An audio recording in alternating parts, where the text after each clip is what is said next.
Good morning पिला माने आज अध्याय समस्त को स्वागत।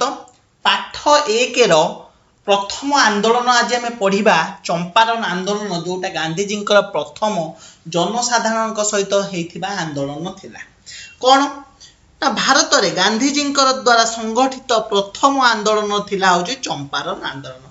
फास्ट आंदोलन थिला कौन चंपारण आंदोलन। बिहार चंपारण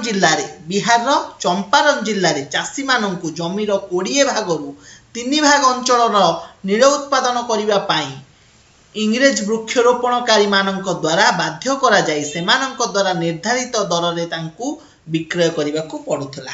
यह तीन खाटिया व्यवस्था कौन कहला तीन काठिया व्यवस्था कौन कहला ना बिहार चंपारण जिले में चाषी मान जमीर 20 भागरू 3 भाग अंचल नील उत्पादन करने इंग्रेज वृक्षरोपणकारी द्वारा बाध्य करा जाई सेमानंक द्वारा निर्धारित दर में विक्रय करने को पड़ुला। तीन काठिया व्यवस्था कहला। परवर्ती समय नीलर चाहिदा ह्रास पाइबारु चाषी मानू नील चाष बाध्यतामूलक न करने जमीर भड़ा वृद्धि करागला एवं अनेक बेआईन टिकस आदाय करागला।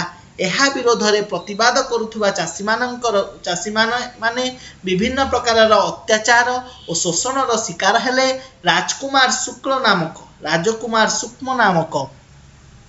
जड़े स्थानीय बासिंदा निमंत्रण क्रमे चाषी मान सदस्यर अनुधान करने चाषी मान समस्यार अनुधान करने 1917 मसीहा एप्रिल रे चंपारण जिलार सदर महकुमा मोतिहारी रे गांधीजी पहुंची थिले।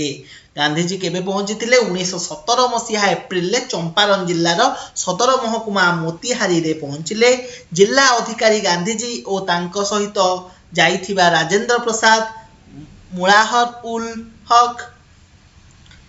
उल हक महादेव देसाई नरहरि पारिख एवं जेबी कृपालिनी को तुरंत उक्त जिला छाड़ी चली जावाकू निर्देश देले।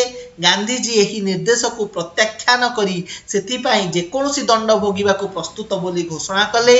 अहिंसा उपाय अन्यायमूलक आईन को अमान्य करिबा सेतबेले भारत में एक नूतन प्रकार आंदोलन पद्धति भाव में भत्ता।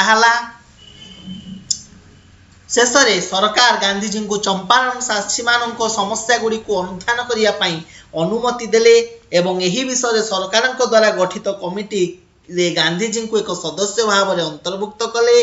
गांधीजी निजे अनुसंधान करी चाषी मानू इंग्रेज मालिक शोषण रक्षा करने निमंते आंदोलन करी सफल हेले। तीन काठिया व्यवस्था उच्छेद हैला एवं इंग्रेज मालिक द्वारा बेआईन भाव में आदाय कर जाउथबा अर्थर 25% भाग चाषी मानू फेराई दियागला। 1 वर्ष मध्य इंग्रेज वृक्षरोपणकारी माने सही अंचल छाड़ी चली जाइथिले। चंपारण आंदोलन गांधीजी नेतृत्व में भारतर प्रथम सफल अहिंसा आंदोलन थिला। बुझिपाइल तो चंपारण आंदोलन फास्ट अहिंसा आंदोलन थिला। एटा कोठी हेतिला ना बिहार चंपारण नामक एक जिल्ला रे हेतिला। तो ताहाकू गांधीजी नियंत्रित करथिले। सो फाइनली तांको जो तीन काठिया व्यवस्था थिला से तीन काठिया व्यवस्था हटा जाइथिला। बुझिपाइल एटा संक्षिप्त क्वेश्चन 2 मार्किया पड़ी पारे लॉन्ग क्वेश्चन भी आसी पारे। तो एटा गोटे इंपोर्टेंट क्वेश्चन हिसाब से तमे नियो। बुझिपाइल तो आज पई एतिकी। नेक्स्ट क्लास रे आमे रेस्ट ऑफ दी जहा अछि हमर आंदोलन गुडी को से विषय रे आलोचना करिबा। आज पई एतिकी। धन्यवाद।